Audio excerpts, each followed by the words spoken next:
Autodefensa psíquica. Dion Fortune. Capítulo 8.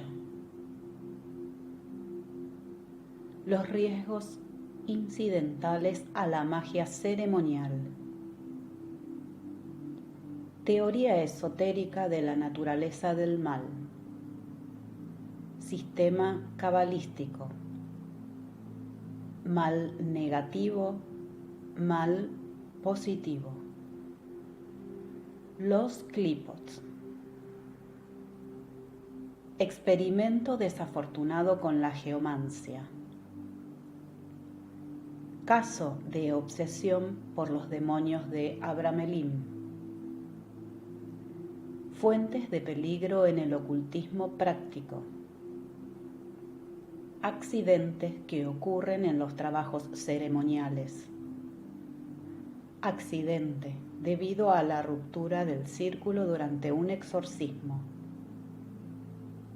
Extraña muerte en la isla de Iona. Diferencia entre magia ceremonial y ceremonias de iniciación. El prejuicio de Madame Blavatsky contra el ceremonial. Necesidad del ceremonial en el oeste. Si ha de tratarse adecuadamente con el problema de la autodefensa psíquica, debemos tener una comprensión de un tema sobre el que se ha escrito muy poco: la naturaleza de las fuerzas del mal inteligente y organizado. Las grandes fes del mundo antiguo tenían todas sus dioses del mal, así como sus deidades benéficas, y no llamaban a estos dioses malos diablos. En el hinduismo tenemos a Shiva y a Kali. En el sistema egipcio tenemos a Set, Beth y Tifón. En el panteón griego están Plutón y Hécate. Todas las otras fes también tienen sus coros angélicos, sus arcontes o constructores y toda la jerarquía del cielo. Solo la cristiandad protestante ha olvidado su angeología.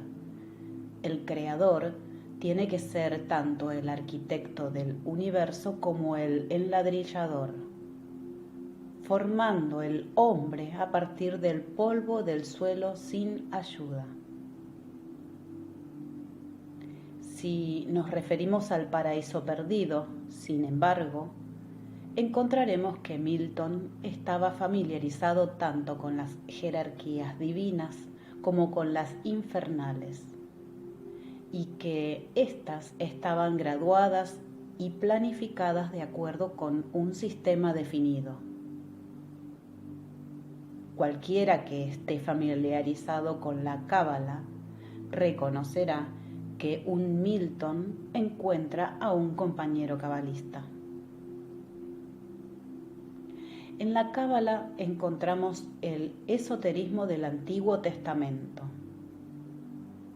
Propongo usar la terminología cabalística para explicar la teoría esotérica del mal porque, en primer lugar, es aquella con la que estoy más familiarizada y, en segundo lugar, forma la base del pensamiento oculto occidental y toda la magia medieval está basada sobre ella, junto con mucha magia moderna.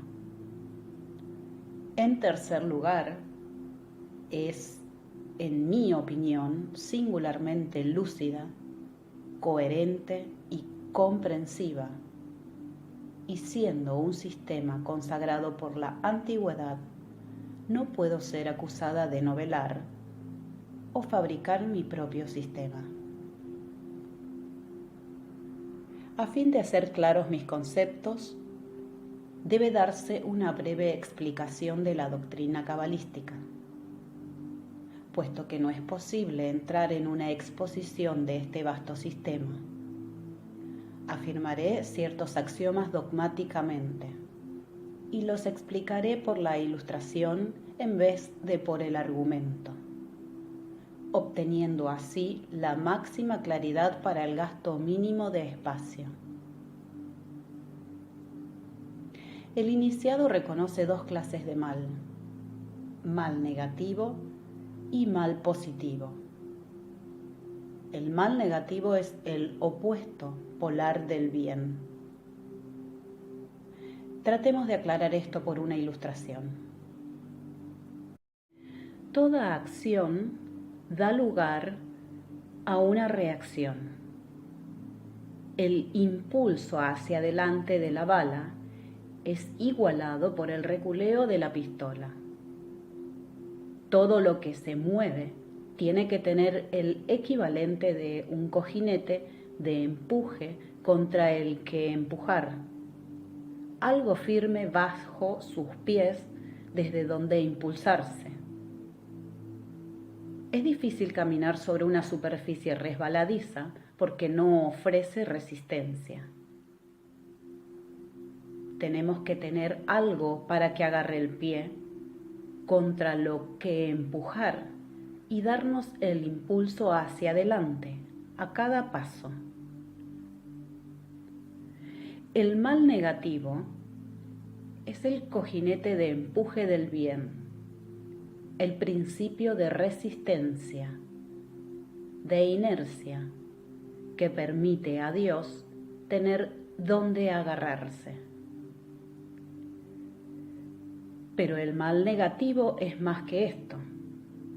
Podríamos llamar al principio de resistencia el aspecto negativo del mal negativo, pues tiene también un aspecto positivo, el principio de destrucción. Podemos explicar mejor la función cósmica del principio de destrucción llamándolo por su nombre esotérico del barrendero de los dioses. Su función es aclarar detrás de la marea en avance de la evolución, retirando aquello que se ha vuelto gastado, de modo que no pueda sofocar y entorpecer a la vida evolucionante. Encontramos ahora la respuesta al eterno acertijo de por qué Dios permite al diablo. El diablo es el cojinete de empuje cósmico y el barrendero de los dioses.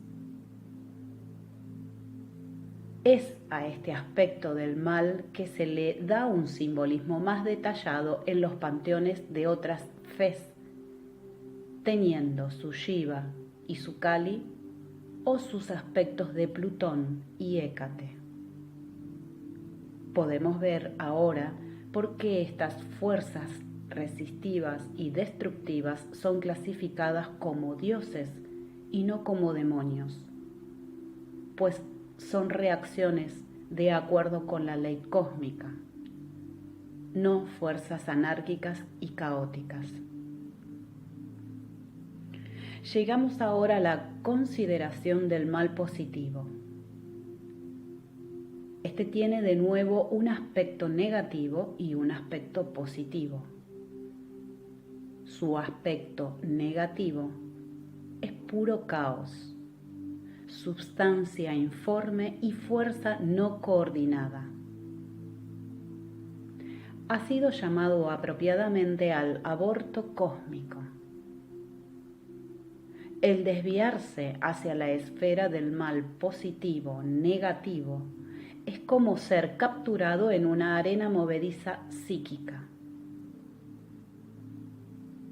Estamos ahora preparados para considerar la esfera del mal positivo de los demonios mismos, o los klipot, como se les llama en la Cábala.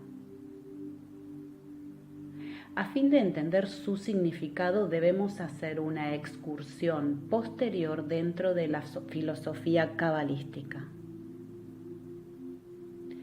El Creador es concebido como trayendo el universo a la manifestación a través de una serie de emanaciones divinas, en número de 10.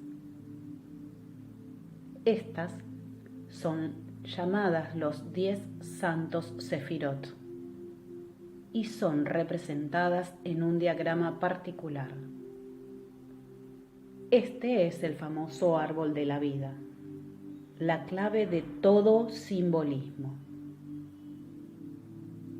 Los Sefirot no fueron emanados independientemente, cada uno desde la fuente divina, sino que se abordaron el uno del otro. Tan pronto como una sefirá ha emanado a otro, se dice que estos dos están en equilibrio, compensándose uno al otro. Pero hay un período durante la emanación de un sefirá en el que la fuerza no está aún en equilibrio, sino que empuja hacia afuera sin apoyo, como un arco incompleto. Es la fuerza sin compensar, emanada durante esta época de desequilibrio y nunca absorbida posteriormente tras el establecimiento de la nueva esfera, la que constituye el mal positivo. Hay, por lo tanto, 10 clases de mal positivo, igual que hay 10 emanaciones divinas. A estas esferas van, de acuerdo con su clase, todas las imaginaciones malas del corazón del hombre que no son neutralizadas por el arrepentimiento o compensadas por el exceso de bien en otros miembros de la misma alma grupo.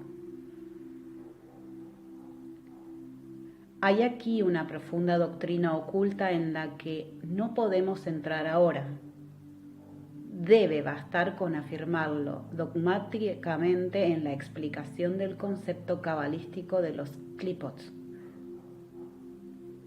Cuando consideramos todo lo que debe haber sido vertido en estos 10 sumideros de iniquidad desde los días de la magia atlantea, a través de la decadencia de Babilonia y de Roma, hasta la Gran Guerra, podemos adivinar lo que se eleva de ellos cuando sus sellos son rotos. No solo emanan de ellos influencias que tientan y corrompen a las almas, cada una de acuerdo con su susceptibilidad, sino que el tiempo ha servido para la formulación de inteligencias malas. Estas se originaron probablemente por los trabajos de la magia negra, que tomó la esencial esencia del mal y la organizó para propósitos personales. Los seres así formulados asumieron una existencia independiente, se desarrollaron y multiplicaron su especie. Ellos aparecen como sueños y alucinaciones y pueden producir un grado considerable de fenómenos y objetivos, tales como ruido, depósitos de cieno o sangre, bolas de luz y, sobre todo, hedores de una asombrosa acrimonia. Las 10 emanaciones divinas son personificadas como arcángeles y las 10 emanaciones infernales están personificadas como arcedemonios. Son estos los que son los nombres del poder en la magia. cada sefirá, pues tiene su lado inverso en el correspondiente demonio clipótico. El adepto iniciado siempre consigue el control sobre la fuerza demoníaca antes de intentar utilizar la fuerza angélica que, por los medios apropiados, puede ser contactada en cada sefirá. Si no lo hace así, contacta a ambos simultáneamente. Más aún, los planetas, los elementos y los signos del zodíaco están todos conectados íntimamente con los sefirot, estando dispuestos sobre el árbol de la vida en un modelo conocido solo por los iniciados. El adepto iniciado es extremadamente cuidadoso en lo que hace cuando está trabajando con estas potencias, porque sabe que siempre tiene los clipots al fondo. El ocultista no iniciado siempre va adelante alegremente, haciendo malabarismo con los nombres de poder que ha pescado de los innumerables libros sobre el tema ahora asequible para el lector general, pensando que si no invoca a los demonios no los conseguirá. Olvida que todo planeta es un Shakil y Hail. Consecuentemente, la magia ceremonial ha conseguido un mal nombre debido a la desagradable frecuencia de resultados adversos. Igual que la cirugía tenía un mal nombre antes de los días de Lister. Es la técnica imperfecta lo que es el problema. Yo estaba haciendo una vez algún trabajo experimental con la geomancia, que es un método de adivinación perteneciente al elemento de tierra.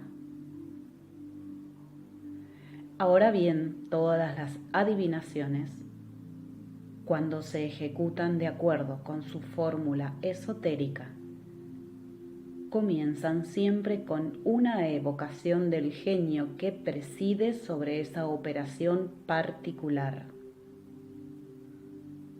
Los genios de la geomancia no son de tipo muy elevado. Yo estaba familiarizada imperfectamente con el método y estaba tratando de establecer mi figura de puntos sobre un pedazo de papel en vez de usar una bandeja de tierra húmeda como debería haber hecho. Las cosas empezaron a ir mal y la habitación se llenó con la más terrible fetidez de albañal. El apropiado ritual de purificación fue ejecutado inmediatamente y el aire clarificado, pero no hubo mucha duda sobre la objetividad de este fenómeno mientras duró. Un caso muy interesante es dado en la Revista Oculta de diciembre de 1929, en una carta del editor firmada por H. Campbell. Deseando alguna información que no podía conseguir en cualquier modo ordinario, recurrí al sistema de Abramelin y con este fin preparé una copia del talismán necesario, perfeccionándolo al máximo de mi capacidad con mi pequeño fondo de conocimiento. Ejecutado el ritual, procedí a aclarar mi lugar de trabajo. Un poco de conocimiento es una cosa peligrosa.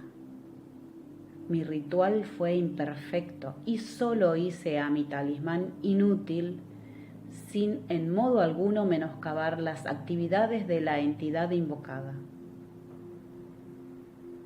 Esto no parece más que una grosera falta de cuidado por mi parte. Y hasta cierto punto esto es verdad. Pero el punto que deseo señalar es este, que mi conocimiento de este sistema particular y por lo tanto mi ritual eran imperfectos y en cualquier caso no se me había mostrado método alguno de combatir esta entidad particular una vez excitada. Notad ahora los resultados. Desgraciadamente no tengo recuento de la fecha en que estas ocurrencias comenzaron, pero la primera indicación de problemas debió de venir en o sobre el 3 de marzo de 1927. Puedo adivinar la fecha con buena exactitud porque, como había de aprender, las manifestaciones eran siempre más fuertes cerca de la luna nueva y después de que me había ido a dormir. En esta ocasión recuerdo haberme despertado rápidamente con un vago sentimiento de terror que me oprimía. Sin embargo, no era ningún terror ordinario de pesadilla, sino una emoción impuesta que podía ser arrojada fuera por un esfuerzo de voluntad. Esta pasó casi tan pronto como me enderecé y no pensé más sobre ello. De nuevo, en el 2 de abril, o por ahí cerca, fui preocupado por el mismo sentimiento, pero no lo consideré más que como una severa pesadilla, aunque me había dado cuenta del hecho de que mi sueño era distorsionado hacia el tiempo de la nueva luna, mientras que conforme la luna llena se acercaba, las noches eran pacíficas de nuevo. La luna del 1 de mayo trajo una recurrencia del problema, esta vez muchísimo más poderoso, y necesité un esfuerzo de voluntad casi intolerable para arrojarlo fuera. Fue también alrededor de este tiempo que vi por primera vez la entidad que estaba obsesionándome rápidamente. No era del todo desagradable de mirar. Sus ojos estaban cerrados y era barbudo, con largo pelo ondeante. Parecía una fuerza ciega despertándose lentamente a la actividad. Ahora bien, hay 3 puntos que debo dejar bien claros antes de que prosiga. En primer lugar, nunca fui atacado por 2 veces en la misma noche. En segundo lugar, cuando hablo de acontecimientos físicos, la rotura de vidrios y voces, no eran nunca, con una excepción absolutamente inexplicable, reales, sino puras obsesiones. Y esto conduce al tercer punto. Ninguno de estos incidentes ocurrió mientras estaba dormido. Siempre me encontré despierto con el terror sobre mí y luchando violentamente por arrojar fuera el hechizo. Había tenido pesadillas notoriamente, pero ninguna pesadilla que había tenido nunca podría tener a mi mente agarrotada durante minutos como esta cosa lo hacía. O podría enviarme de cabeza desde una ventana de 10 pies de alta hasta el suelo de abajo. La primera indicación que tuve de que estas visitas estaban absolutamente fuera del curso ordinario de los acontecimientos vino en el 30 de mayo. Hacia la medianoche fui despertado de repente por una voz que me llamaba en voz alta. Mira. Y al punto me percaté de una serpiente roja que se enrollaba y desenrollaba bajo mi cama y alcanzaba al suelo con su cabeza. Justo cuando estaba a punto de atacarme, salté a través de mi ventana y vine a tierra entre los rosales de abajo, afortunadamente sin más daño que un brazo malamente magullado. Después de esto hubo paz absoluta hasta el 30 de junio, cuando llegó el clímax real. Había visto la cosa de nuevo en la noche de la luna nueva y había notado cambios considerables en su apariencia. Especialmente parecía mucho más activa, mientras que su largo pelo se había cambiado en cabezas de serpiente. La noche siguiente fui despertado por un ruido violento y salté de la cama. Vi entonces que el ruido fue causado por un gran obelisco rojo que había atravesado la pared oeste de mi habitación y se había apoyado contra la pared en el extremo este, machacando tanto ese como la ventana en pedazos, pero salvando mi cama, que estaba en una alcoba a la izquierda de su sendero. En su tránsito había machacado todos los espejos, y el suelo y la parte superior de mi cama estaban sembrados con vidrios rotos y fragmentos de madera. Esta vez la obsesión debió haber durado algunos minutos. No me atrevía a moverme por miedo a cortarme, y para alcanzar las cerillas, donde, lo sabía, se hallaba la seguridad, tenía que apoyarme sobre la cama y de nuevo correr el riesgo de los vidrios. Sin embargo, en mi corazón sabía que todo esto era falso, pero no tenía poder para moverme. Solo podía permanecer ahí, incapaz, mirando a la habitación destrozada en un estado de terror sin esperanza. Y ahora viene la parte más extraordinaria de todo el asunto. Cuando hube dominado finalmente la obsesión, volví a la cama de nuevo muerto de cansancio. Y sé que el único ruido que hice esa noche fue saltar al suelo. Además, mi habitación está al menos a 100 yardas del resto de mi familia. Sin embargo, la mañana siguiente, en el desayuno, se me preguntó qué fue el terrible ruido en mi habitación durante la noche. Después de eso, comprendí que el juego tocaba a su fin. No había tomado estos sucesos rendido, pero sabía que me era imposible intentar controlar la fuerza que había puesto en movimiento. En desesperación me volví a una buena amiga que, me daba cuenta, sabía mucho de estas cosas. Ella no vaciló, sino que vino al punto en mi ayuda. Y desde ese día hasta el presente, el problema se ha ido absolutamente de mí. Tal es el caso, y solo espero que pueda advertir a aquellos que están contemplando mi estupidez a tratar con el más grande cuidado cualesquier sistema de magia que estén impresos, y no usarlos en absoluto a no ser que tengan el control más completo sobre las entidades invocadas.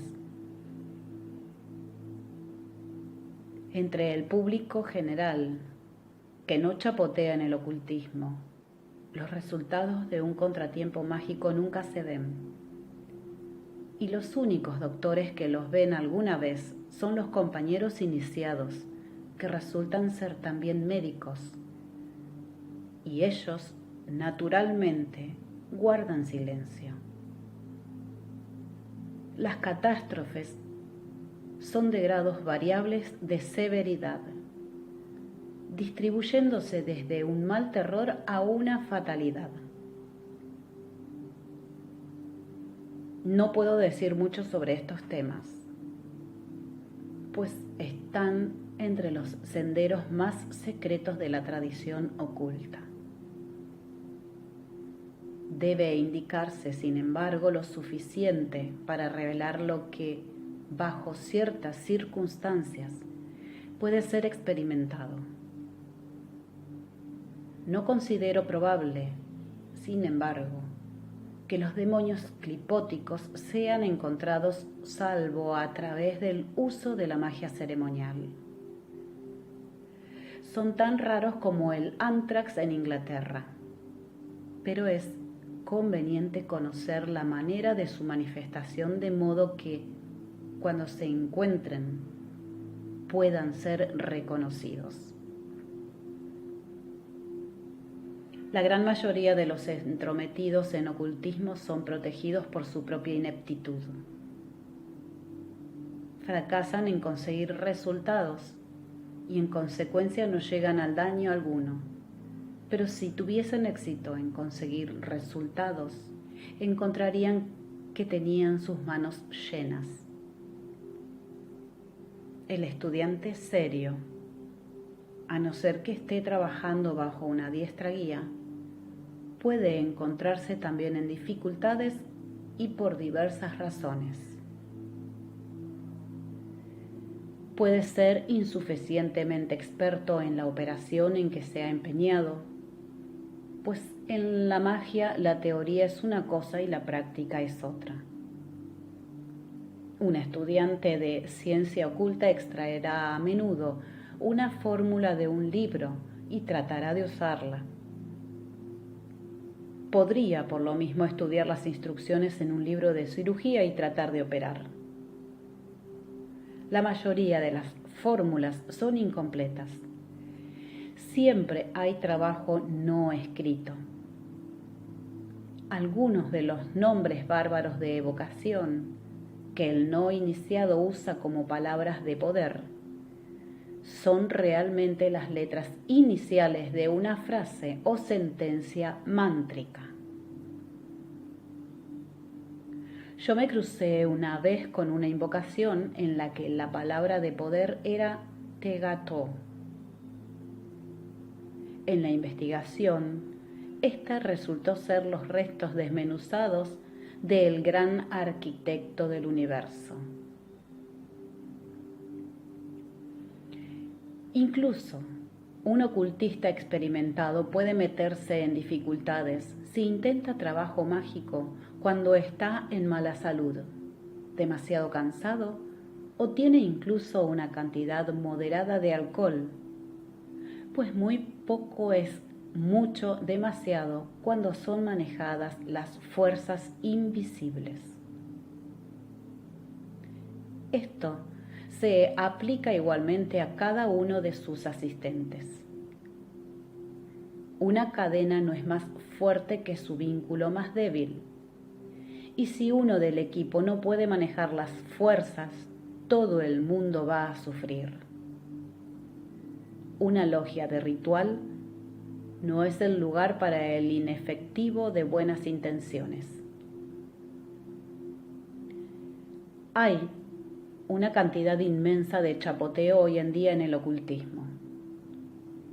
La mayoría es inocuo porque es totalmente inefectivo, pero nunca hay conocimiento alguno de cuándo va uno a golpear un cable conectado. Tomad, por ejemplo, los anuncios en diversas revistas ocultas que ofrecen proporcionar hechizos que funcionan. Una de dos cosas es cierta. O bien no funcionan en absoluto, en cuyo caso uno está gastando su dinero en ellos, o funcionan por medio de algún poder con el que han sido cargados. ¿Cuál es la naturaleza de ese poder? ¿Y sabían realmente las personas que hicieron el hechizo o el talismán de qué iba la cosa? ¿Tomaron la precaución de atar el aspecto más bajo antes de magnetizar con el aspecto superior? Estas son las precauciones elementales del ocultista práctico que ha sido entrenado apropiadamente. ¿Las conocía el que hacía el talismán? De nuevo, uno compra libros de segunda mano sobre magia. ¿Quién fue el anterior propietario? ¿Y con qué propósitos fueron usados estos libros? O uno compra un libro nuevo que ha sido lanzado por alguna escuela oculta con fines de propaganda. Estos libros son magnetizados a menudo antes de ser enviados y forman así un vínculo magnético entre el comprador y la orden que hizo que fueran enviados.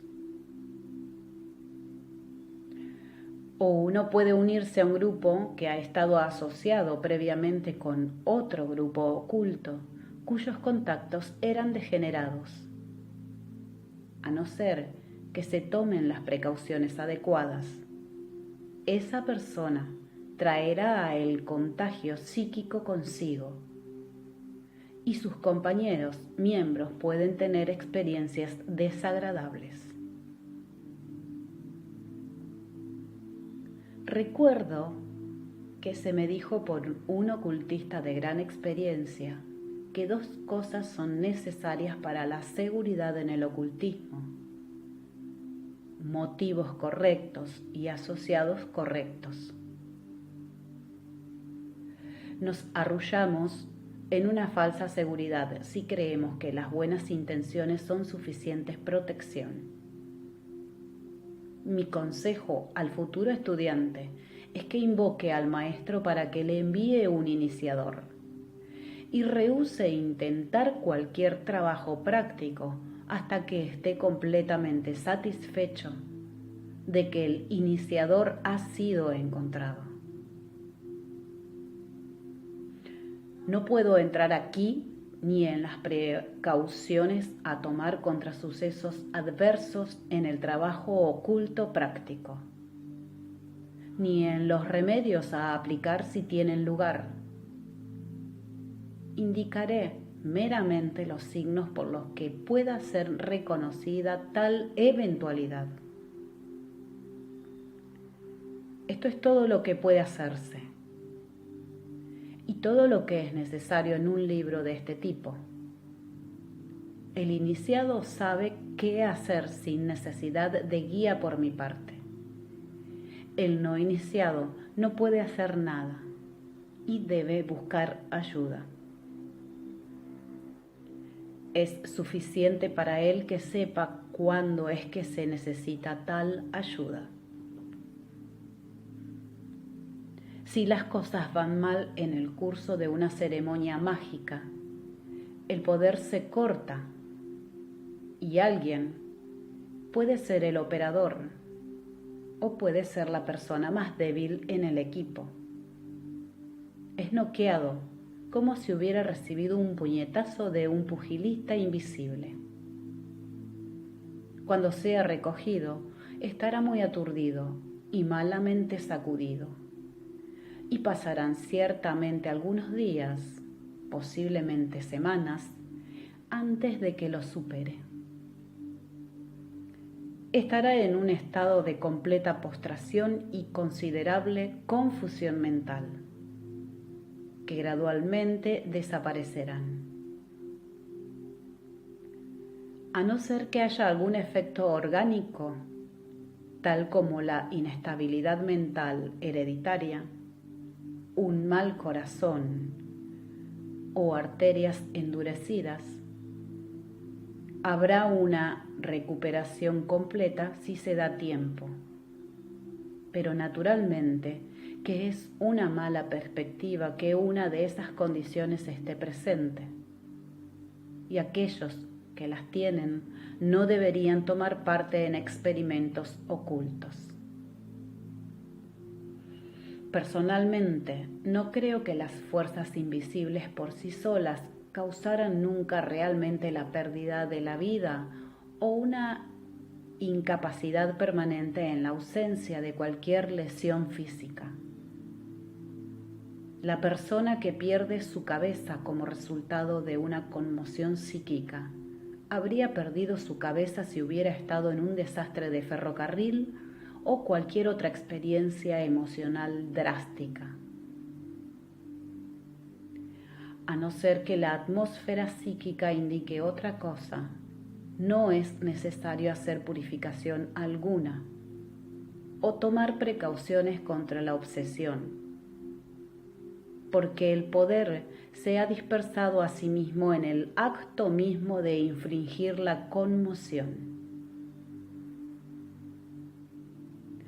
Durante mis primeros días en el ocultismo desarrollé mis poderes muy rápidamente porque cobré las memorias de mis encarnaciones anteriores en bloc y con ellas las capacidades adquiridas en vidas anteriores.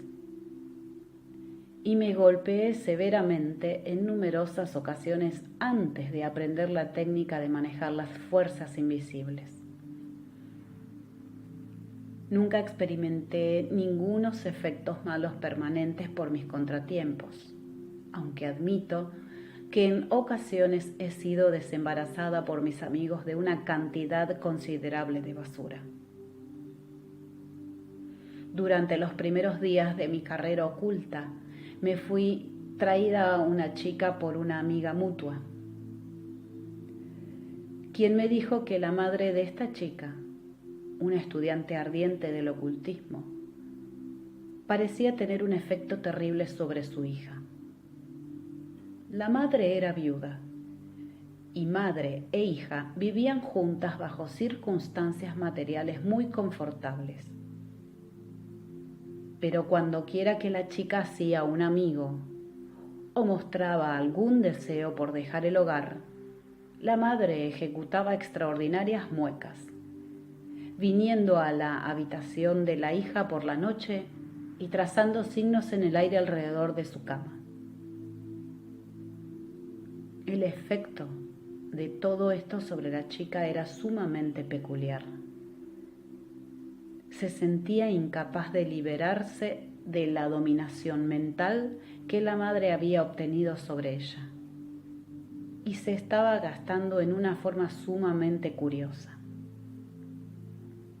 Cuando la vi, aunque capaz de andar, no se parecía a nada que yo hubiera visto nunca salvo una víctima del hambre.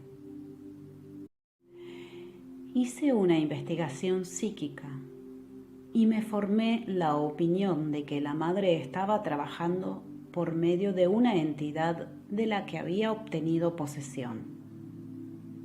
¿Cómo había sido conseguido esto en el caso presente? No lo sé. Pero tales casos son comunes en el ocultismo. Determiné aceptar el caso y cazar, y si era posible, acabar con este elemental artificial. Yo estaba fuera del grupo con el que estaba acostumbrada a trabajar, pero entre gente ansiosamente interesada en ocultismo de toda clase, tamaño y descripción, y no tuve dificultad alguna en pescar un equipo para ayudarme con el cometido. Yo no tenía escrúpulos en cuanto al empeño. Un elemental de segunda mano, dirigido por una mujer con solo un conocimiento chapucero de la magia, no me parecía ser un oponente formidable. Yo había visto un buen montón de ocultismo práctico. Había prestado una mano a operaciones similares y poseía la fórmula necesaria. Así que fui alrededor de la ciudad, pedí a ciertos amigos prestarme una mano y a otros venir a ver la diversión. Para ser franca, nuestra actitud era la de una partida de niños a la caza de ratas. Nos encontramos en el tiempo y lugar indicados. Formamos nuestro círculo y nos hicimos al trabajo. El método que pretendía usar me hacía necesario abandonar mi cuerpo. Y el grupo estaba allí realmente para cuidar de él mientras estaba fuera y ver que no le ocurriera daño alguno. Salí al astral de modo bastante rápido. Hice mi trabajo y volví encontrándome muy contenta conmigo misma, pues era la primera vez que había operado enteramente por mi cuenta, sin la supervisión de mi instructor. Conforme empecé a recobrar la conciencia física, que es como volver en sí de una anestesia, tuve una sensación como de maquinaria en marcha y sentí como si estuviera tumbada sobre algo muy protuberante. Abrí mis ojos y vi algo marrón elevándose por encima de mí hasta una altura enorme. Cuando reuní mis sentidos, descubrí que estaba yaciendo sobre el suelo, cerca del zócalo, a través de los pies de un hombre desafortunado que estaba así clavado con seguridad contra la pared. Y fue él, agitándose en sus zapatos, el que había sentido como la vibración de una maquinaria. Varios otros miembros del círculo reaparecieron lentamente y de mala gana desde detrás del piano y el sofá, y otros artículos pesados del mobiliario. Ellos habían visto algún ocultismo práctico por una vez en sus vidas, pero no parecía gustarles. Parece ser que después que yo me había marchado y les había dejado con mi cuerpo inconsciente, tuvieron un buen montón de fenómenos en forma de campanas y voces fuera del círculo. Si se hubieran mantenido tranquilos, todos habría estado perfectamente en orden, pero perdieron sus cabezas y se desperdigaron. Entonces, roto el círculo, empecé a hacer muecas, arqueándome sobre mi cabeza y mis talones, y, en algún modo que nunca ha sido explicado, llegando al lado más lejano de la habitación a los pies de uno de los círculos, lo cual, desde luego, no mejoró las cosas. Entonces sucedió una cosa extraordinaria. Estábamos justo reuniéndonos, pensando que todo había pasado, cuando una fuerza de cuya naturaleza nunca he sabido embistió de repente alrededor del círculo, y un miembro pareció tomar su envite. Él fue volando a través de su habitación y aterrizó, afortunadamente para él, boca abajo en una butaca. Y estuvo enfermo en cama por 3 semanas. Mientras todo esto estaba sucediendo, el padre de una de las personas que tomaban parte se sintió intranquilo por ella y caminó desde donde vivía en el lado más lejano de la pequeña ciudad para ver qué estaba pasando. Como la mayoría de las pequeñas ciudades de campo, esta usualmente se iba temprano a la cama, pero él nos dijo que conforme venía, vio que innumerables ventanas estaban encendidas y escuchó los sonidos de los niños llorando a todo lo largo de la calle. Cuando pienso en los riesgos que tomé y las condiciones bajo las que trabajé en esos primeros días, me maravillo de que yo o cualquiera de mis amigos estemos vivos para contarlo. Se dice que hay una providencia especial que cuida de los tontos, los borrachos y los niños pequeños. Pienso que debe haber otra que cuida de los ocultistas inexpertos y de sus amigos. Puede ser interesante señalar que como resultado de esta operación, que tomé a mi cargo tan temerariamente, la chica fue enteramente liberada de la dominación de su madre y comenzó de ahí en adelante a coger carne y rápidamente se volvió normal. Ese final de ello, al menos, fue enteramente exitoso. Otro caso curiosísimo en el referido en la revista Oculta, de enero de 1930. La misteriosa muerte de un estudiante de ocultismo, N. Fornario. Está recibiendo la atención de las autoridades en el momento presente. Miss Fornario fue encontrada yaciendo desnuda en la fría parte de las colinas de la solitaria isla de Iona. Alrededor de su cuello había una cruz asegurada con una cadena de plata y cerca yacía un gran cuchillo que había sido usado para cortar una gran cruz en el césped. Su cuerpo yacía sobre esa cruz. Residente en Londres, Miss Fornario parece haber marchado a Iona para algún propósito conectado con el ocultismo. Una de las sirvientes de su casa en Londres afirmó que había sido recibida una carta diciendo que ella tenía un terrible caso de curación. Un reportaje periodístico alude a misteriosas historias en la isla sobre haber sido vistas luces azules en la vecindad de donde fue encontrado su cuerpo. Y hay también una historia de un hombre encapotado. Los ocultistas, no menos que el público en general, esperarán con interés cualesquiera descubrimientos que puedan aparecer concernientes a este suceso. Ninguno descubrimientos aparecieron nunca. Sin embargo, y solo puede trabajarse el caso por conjetura. Solo puedo añadir un detalle al reportaje breve pero comprensivo de la revista Oculta. El cuerpo llevaba huellas de arañazos.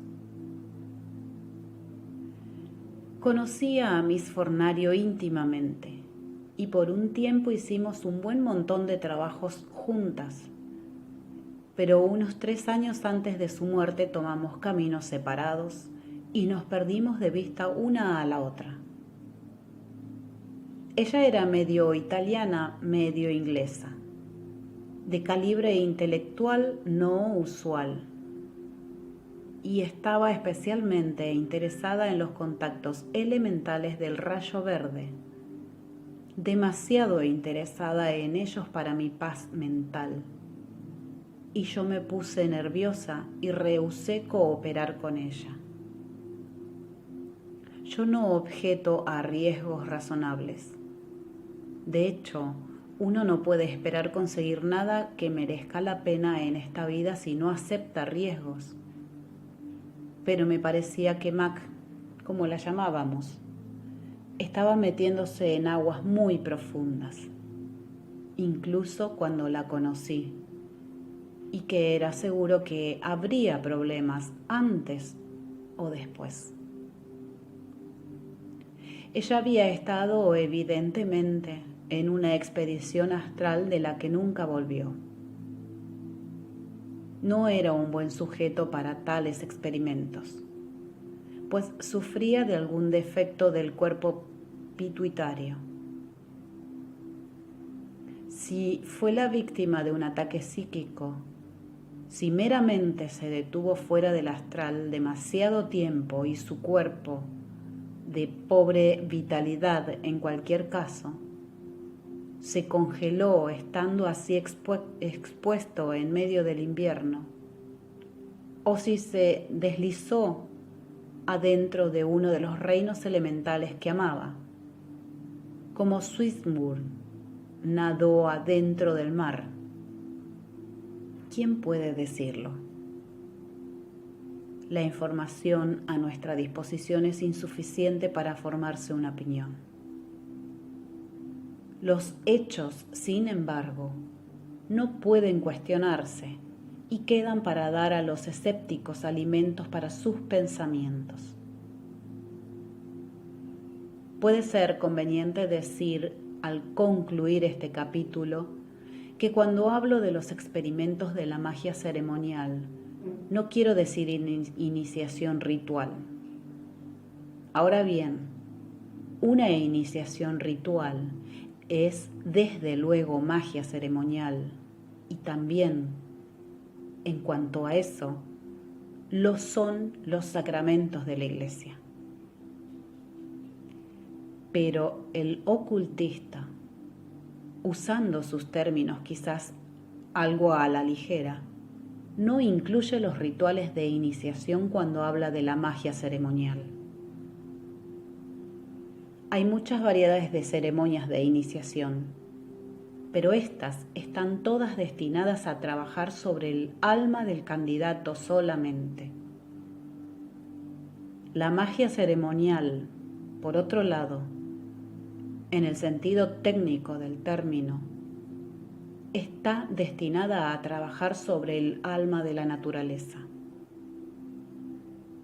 Las dos operaciones, aunque hay innumerables formas de cada una, son enteramente diferentes en tipo y apuntan a y alcanzan resultados enteramente diferentes. Hay un fuerte prejuicio contra la magia ritual entre los interesados en el ocultismo popular, debido a las críticas hechas sobre ella por Madame Blavatsky. Ahora bien, Madame Blavatsky fue entrenada en la escuela oriental y tuvo muy poca, si es que alguna, familiaridad práctica con los aspectos internos del ocultismo occidental. Ni fue ella maestra de sus métodos. Ella habló desde un punto de vista oriental y jugó las condiciones esotéricas occidentales por las que había visto en el este, donde la magia tántrica se ha vuelto depravada en las manos de dugpas y sectas similares. En la densa y materialística atmósfera del oeste es extremadamente difícil conseguir resultados que merezcan la pena mencionar sin el uso de alguna forma de ceremonial. Incluso la sociedad teosófica, de la que fue fundadora, se ha desviado inconscientemente hacia los métodos occidentales, adoptando el ceremonial católico y las iniciaciones masónicas como capillas laterales para su templo provincial, y la mezcla está dando problemas. El movimiento de vuelta a Blavatsky entre sus filas puede ser capaz de producir una enseñanza ética y metafísica mucho más pura, pero creo que podemos profetizar con seguridad que no producirá resultados prácticos, en Europa en cualquier caso. Debemos esquivar los métodos ceremoniales porque ocasionalmente, en manos inexpertas o bajo condiciones inadecuadas, conducen a resultados desastrosos. Debemos esquivar las carreras de coches o el montañismo o el vuelo, o la investigación en la naturaleza de las sustancias radioactivas. Todos estos toman su impuesto de vida cada año. Hay un riesgo injustificable que ninguna persona sensata correrá si puede evitarlo. Y hay un riesgo justificado que todo el mundo debe estar preparado a aceptar si desea salir de la masa. No todo seguidor de la vía interna es adecuado para el trabajo ceremonial. Igual que no todo individuo es apropiado para manejar los controles de un aeroplano. Pero hay alguna gente, tanto hombres como mujeres, para quien un condimento de peligro es un acicate que extrae la bravura de sus pastos, y estos siempre se encontrarán a la vanguardia de la gran aventura.